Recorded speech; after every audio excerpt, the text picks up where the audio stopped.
And welcome to Zoom with Czarny. I'm Dustin Czarny, Democratic Elections Commissioner for Onondaga County.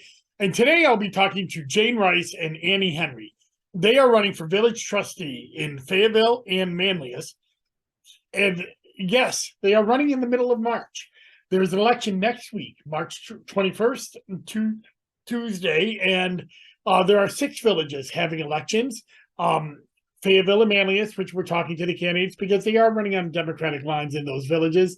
And also then we also have other nonpartisan village elections in Baldwinsville, Skaneateles, Jordan, and Fabius. And those elections are run by the village clerks, whereas the Fayetteville and Manlius elections are run by the Board of Elections. And we're very happy to run elections when asked. But these two candidates are great candidates, so I hope you stick around for the interview. If you are tuned into the Commissioner in a Car right before Commissioner in a Car, the one House budgets for the Assembly and Senate dropped, and there was some election news in that where the New York State Senate, had $4 million for postage reimbursement, which is also in the governor's budget and the Assembly budget, but the New York Senate budget went above that, putting $2 million for a data center for elections at SUNY and CUNY, and $15 million for direct aid to county boards of elections, and $15 million for capital money. And the New York Assembly one House budget went beyond the governor's budget.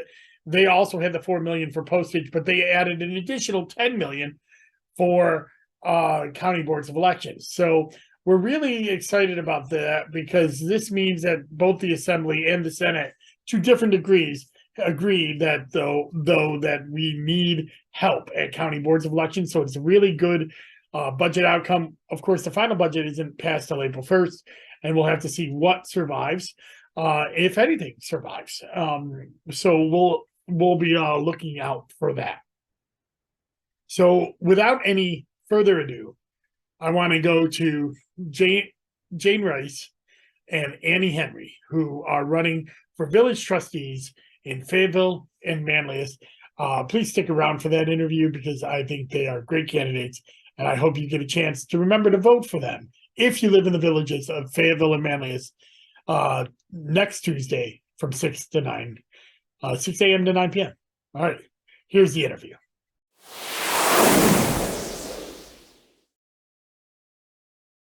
And we're back, and I'm very glad to bring you my two new friends, Jane Rice, who's running for Fayetteville Village Board, and Anny Henry, who's running for Manlius Village Board.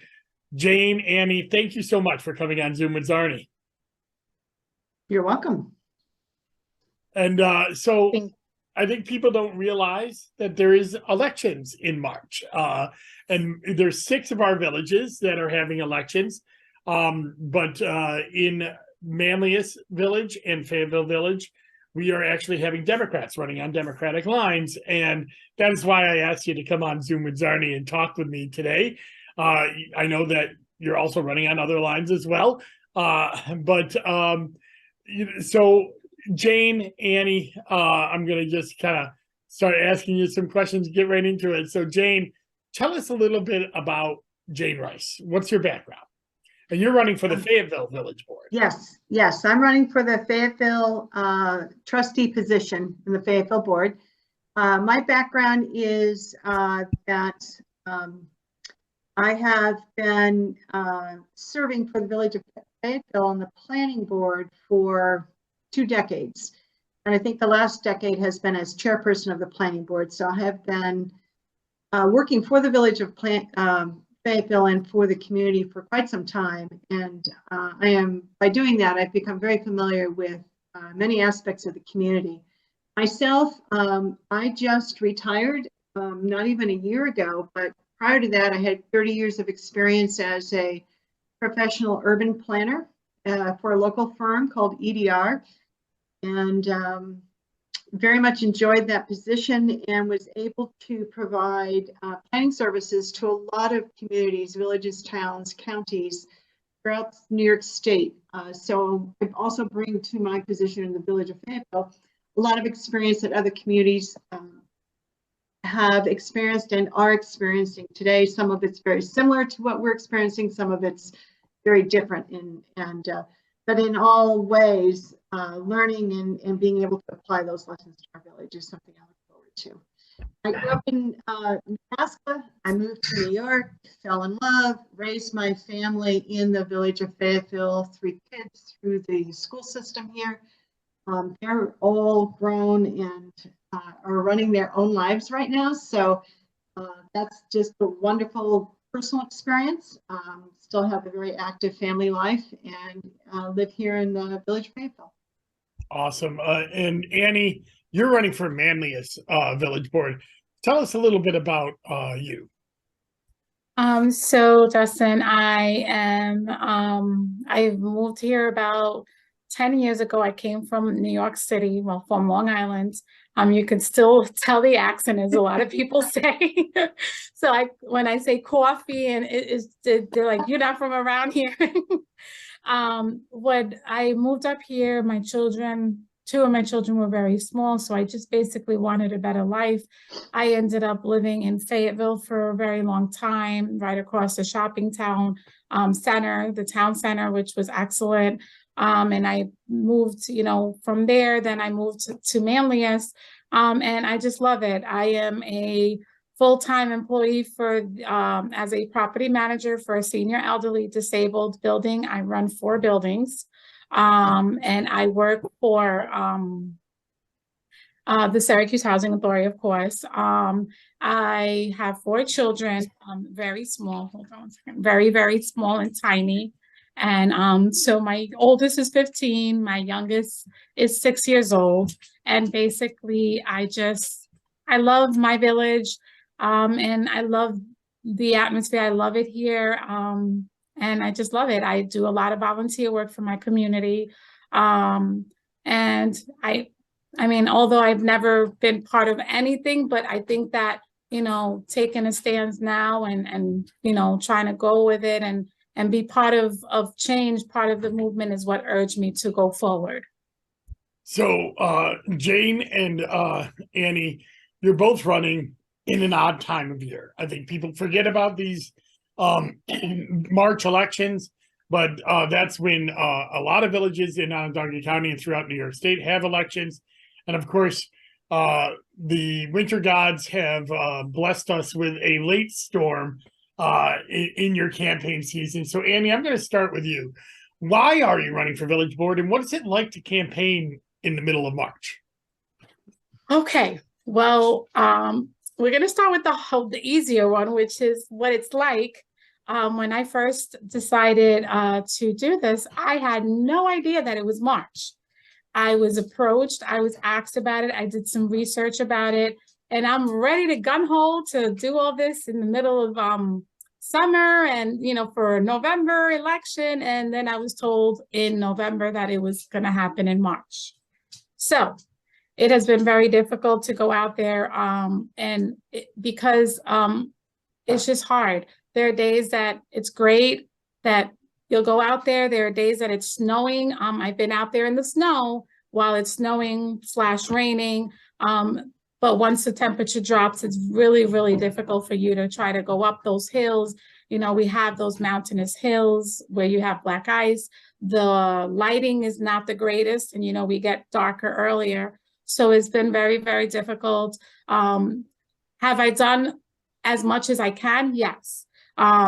Would I like to do more? Absolutely. So even if we don't go further into the year, but even having a June, July, I would say even a May, which would get us a little bit past the winter, the serious winter months, that would have been awesome. But I mean, I love it. I did meet interesting people that I've never, encountered before.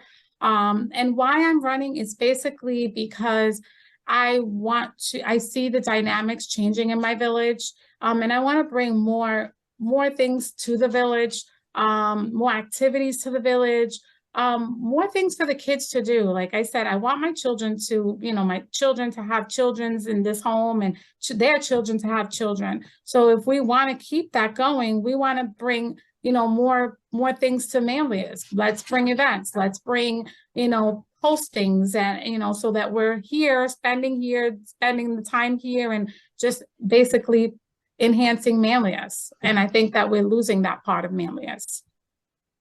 And Jane, you have a little bit different race. I think you're unopposed, but somebody could write in. But still, I know you're out there campaigning and you've been part of the village board. What's it like to run in March? And did you decide to go off the planning board and into, because you're actually a to-fill vacancy. You're taking over. You're actually sitting on the board right now, right? And but you're running for to fill the rest of the term. So what has that been like? Because you're actually on the village board now. Right. Right. So yes, you're right, Dustin. I do have a little bit of a different situation than most folks who campaign like Annie right away and just jump in with 2 feet. What happened in my situation is I was serving as chairperson of the planning board for Fayetteville, and I was asked by Mayor Olson if I was interested in taking over or replacing Trustee Doubleby. He was the trustee who moved out of the area. He moved down to North Carolina for business reasons and left a vacancy. And so the mayor asked me if I was interested in filling that vacancy. And then at the time, he explained to me the unusual or oddity of filling the vacancy for 5 or 6 months, but then having to campaign this year, 2023, for just 1 year. and then the seat will be open for a full 4-year term this time next year. So I did get that explanation up front. I was very aware of the situation.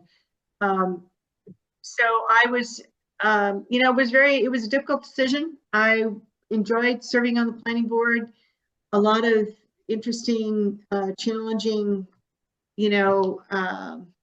service, I guess, that I provided on the planning board. But I also thought that maybe this was a good opportunity for me to find out what other role I could serve in for the village. And, the opportunity to sit and serve on a board before I actually have to campaign, highly unusual. And I thought that's a great opportunity for me to, unlike Annie, who has to jump in and then learn what's going on, I got to kind of, come in through the back door, sit down, understand what's going on, and then campaign. So I just feel fortunate about that. Those 5 months of serving really allowed me to understand that I do have a lot to offer in the leadership position as a trustee for the village. So it solidified my decision to campaign this year. Campaigning in the middle of winter is not fun. I don't care if you're someone like me who grew up in the winter. Nebraska winters are just like Syracuse winters, if not a little bit more challenging. I love the winter, but do I want to be walking around at 4:30 at night, dodging black ice, trying to make sure that I get home safely just from a weather event perspective? No, nobody wants to do that. Did I do it? Yes, just like Annie. Went out there, did it. We're hardy souls. We can do this. I have talked to many people about why is our election cycle in March versus November versus another time. So I've heard all of the responses, and at this stage for me, this system has been around for a long time. I'm not ready to just change it. I do know that it's challenging, but I honestly have never campaigned in November, so I'm guessing there's going to be challenges on that end of our weather as well.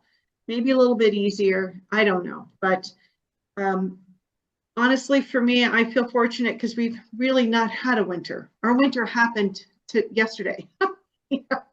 We've had a very mild winter, so I feel thankful about that. But in any event, I'm ready.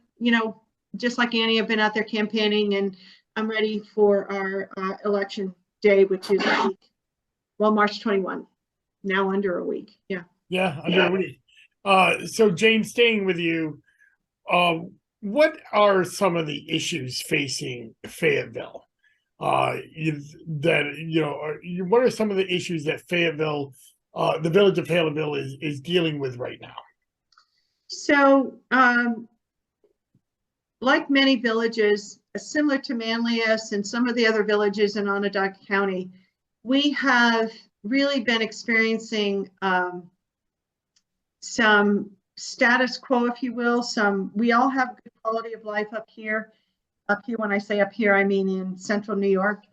And we've been able to maintain that for the most part.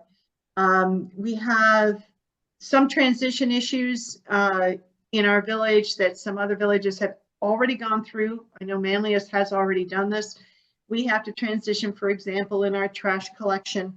We have to make sure we do that in a manner that is financially efficient and effective, and also that calls for some good communication with the public, so everybody understands how it's going to happen and why it's happening. So we also, on our end, we have some development opportunities and pressures.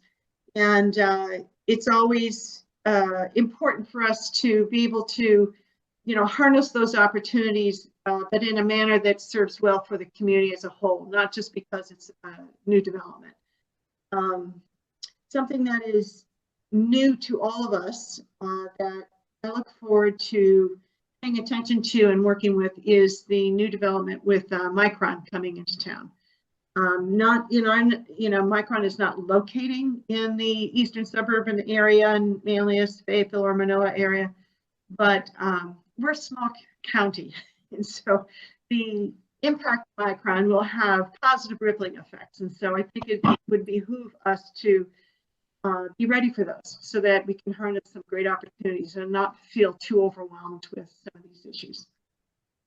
Yeah, great. And Annie, what are some of the issues that the village of Manlius is going to be facing?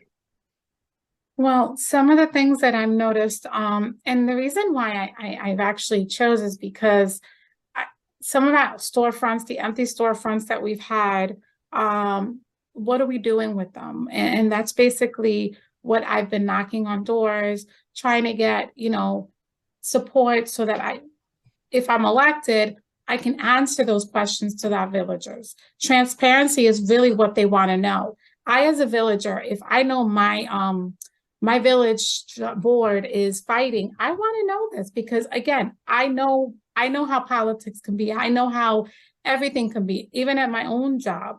I fight, but I have a boss, and the boss has a boss, and maybe my fight, my tenants don't see it, but I fight for them. So if they see that I'm fighting for them, they'll be more happy, saying, wow, she's at least doing something, and that's what it is. Transparency is very, very wonderful thing. It allows the villagers to see how hard our boards, our people are working for us. So, so that we can see, and if it doesn't work, that's fine. That's great. But at least, that something was tried. So one of the major things that I'm looking at is those empty storefronts. What are we doing with them? Is it that the landlord, I've heard various things. The landlord doesn't want to lower the rent. Working in housing, there are some grants that, that are out there. I know that Fayetteville aggressively goes to a lot of grants. So I personally am somewhat familiar with certain grants, but again, I'm not familiar with all of them. So I would seek expert advice, or I would research it just so that we can get some of those grants. Maybe we can give out some, grants for small mom and pop shops to start off, maybe some incentives that we can give the landlord to maybe lower the rent, just different things, thinking outside that box so that at least we're filling the empty storefronts. But I also want to fill them with things that the villagers are going to enjoy and spend, because again, it's about spending. Because what's the point of opening up a store and then a month later or a year later, they have to close because they don't have the audience coming in. So that goes with trying to get events going on in our amphitheater, so that we could stay local, spend local, have events, have our vendors come out and host some of these events, work with the recreational department so that we can do some things in the evenings versus the daytime, work with our senior centers. Senior centers, I just got the calendar. Yeah, that's great. Some seniors are evening, some seniors watch their grandchildren. So why don't we have things in the evening for them? So just opening that door so we can have more things so that people can actually spend in the village. And that, that helps our revenue. That's one of the major things. The other thing is with all these constructions, I know that some of the knocking on people's doors, some of our villages are concerned about traffic. The traffic that's being bypassed by Pompey. I actually spoke with a villager and they were talking about the traffic there. I have another villager that I took pictures of her home because she was concerned about the water, the overflows, the little ponds that get formed in our backyard, not that we want them, but they, we do live on underground springs. I myself live in an underground spring. So those are things that I'm concerned about. And I basically want to make transparency as much as I can so that people, the villagers, see anything that is, available to them. Let them make a choice.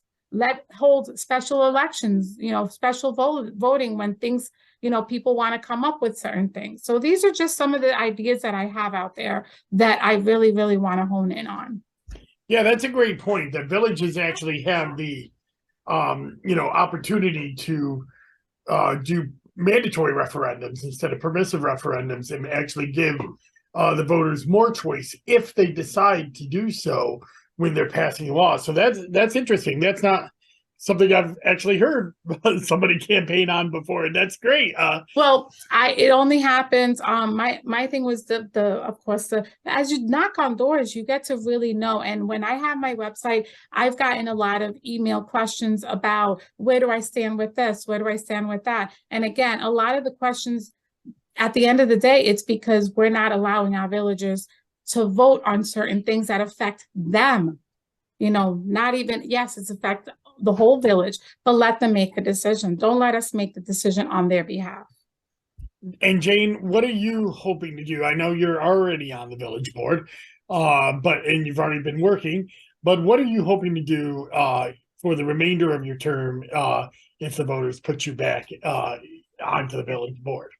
Yes, thank you, Dustin. Yes, no, I have a very active year ahead of us. We're currently updating our comprehensive plan, and we're at the final stages of completing that, which means that it's now just at our last board meeting, it was presented to us. And so we, as a board, have the responsibility of reviewing that update and then approving a final draft. And then once that's done, that will lead right into our need to update our commercial design guidelines or design guidelines for commercial businesses, as well as local zoning laws and land use laws to ensure that those local laws are aligned with our updated plan. That's going to take us through a lot of this summer. And I think that while we're doing that, I think that we should be taking a hard look at our housing options for our villagers and understanding, I don't know the name of the entity that just completed a housing report for the entire county. And they were looking at all of the towns and villages to understand, based on the local laws, who's, allows a variety of housing options and which communities don't basically allow a lot of variety. And I think Fayetteville falls somewhere in the middle there. And I just would like to take a harder look at what we do allow right now and make sure that's aligned with what the professionals are expecting are going to be requested housing units as we grow with Micron, right? It wouldn't do us any good to have only single family homes if others don't want that, and vice versa. I think we need a good mixture is the bottom line. We need a good mixture of housing types and income options. So yeah, that's a year's worth of work right there. Yeah, that's great. That's a really important the housing issue with Micron coming into, I mean, the housing issue, even without Micron, has been, Yes, affordable housing has been a major issue for years. But if Micron comes in, I believe it will. I'm very much a supporter of the project, and 50,000 new residents may Mhm. join Onondaga County and their Right. families. And that's a lot of voters, so I like that. But but we have to put them somewhere. And if we don't want them living in Oswego County, Madison County, some of the border counties, and deciding to travel in, we have to be competitive with our housing. Right. And Right. and villages are going to be at the forefront of that, because that's where some of the more denser non-city housing is going to be. And I think that's a great great platform for Yeah. And the other thing, Dustin, and this may align with what Annie was talking about, Manlius. Along with the housing, I think what's really going to be critical for future opportunity. What I mean by that is for opportunities that come up in the future, for us to really be able to take advantage of them. We really need connectivity, not just within our community, but amongst our communities. So I just landed some support from SMTC, so that they're going to help our village conduct a plan for bicycle and pedestrian connectivity, basically. And it's not just within the village of Fayetteville, but it's going to be between Fayetteville and the village of Manlius, Fayetteville and the village of Manoa. And how can we strengthen these connections so that folks can visit each sister villages, and commerce can grow that way, and friendships can grow that way, and community can grow that way. And we don't always want to have to depend on our car. So, that's another project that has already started, and I will be working closely with SMTC on that project throughout the summer and into the fall. That's actually a good point, Dustin. I'm sorry Go that ahead. you put, because when I knocked on some of my neighbor's door, that was one of the key points that they said, because they cleaned out the area, the wooded area, and that was the whole purpose of it, the connectivity, and it didn't happen, and then no one can actually answer the reason why. So I definitely see what you're saying, Jane, about that, because it is a concern of, even in Manlius, it's a concern of that connection. Well, we're getting near the end of what I think that around this time period is a good time to start ending the podcast, because people stop watching after that. But I could go on and talk to you guys forever, and I do hope that you both get elected so I can continue to do so. But I always like to end with my last catch-all question, and we'll start with you, Jane. What haven't we talked about that you would like to get out there? What haven't we talked about? How I don't know. I don't have any burning concern or issue that we need to touch upon that we haven't talked about. I did learn this time around about the timing of the election, and the other aspect of what I learned, and it makes sense now, is local elections have historically been run on independent lines, and that makes sense. I didn't really connect the dots, which was kind of silly on my part, but I think that really, I can understand how that has played out in a way that's been very positive for the local community and local voters. Prior to my getting educated about this election process, I honestly never pinned any trustee or any other elected official on a local level to any particular national party. I never looked at them that way. It was always, trustee ABC was for recreation, or trustee, XYZ was not in favor of big box development. It was always the local issue that they were associated with. And, I like that, because it resonates with us. We are small communities. We all like living here for that reason. When I say small, I don't mean small-minded. I just mean that we're all within walking distance of each other, and we really like that. That's why we're here. And so I don't see that to be an issue, though. It's just a point, I think, Dustin. That's okay. It's whatever with your floor. You can talk about whatever you want. But now I'm going to go to you, Annie. What haven't we talked about that you would like to talk about? Let's see. Basically, just in general, just the communication with my villagers. I enjoyed that communication.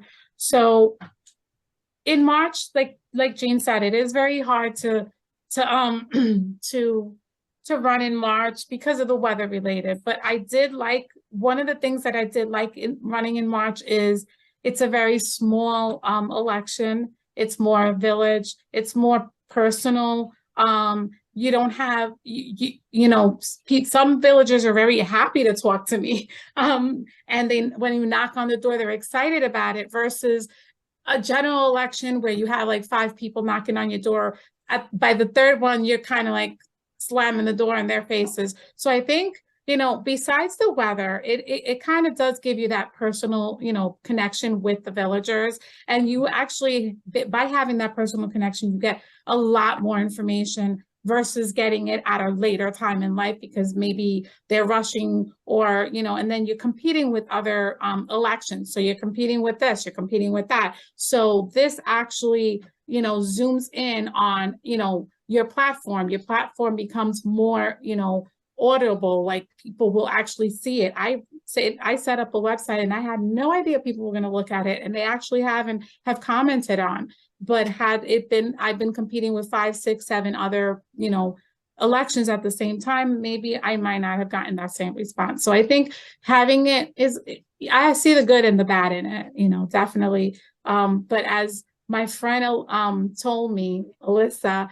how hard do you want it? You got to go out there and just beat down doors, no matter what the weather is. If it's raining, put up on a poncho. If it's snowing, put on some boots and a mitten and, a ski mask. So, you definitely just, it shows the character of the person. How hard do you really want this? Well, Annie, Jane, thank you so much for taking time, but also thank you so much for running, because it is hard to run no matter what time of year. And it's hard to put yourself out there. You're not getting rich being a village trustee member. So I know you're doing it for the love of your village and the love of your hometown and home area. So thank you for being candidates, and thank you for getting out there and running. Thank you, Dustin. So much. And that was my interview with Jane Rice and Annie Henry, candidates for village trustee in the villages of Fayetteville and Manlius. They are excellent candidates, and if you're in those 2 villages or the other 4 villages that are having elections, Jordan, Fabius, Skinny Atlas, and Baldwinsville, get out there and make your voice heard this next Tuesday. You can go to onvote.net. We have a village election page which breaks down all of the information for the villages, and you can see where your polling places are and what your polling hours are.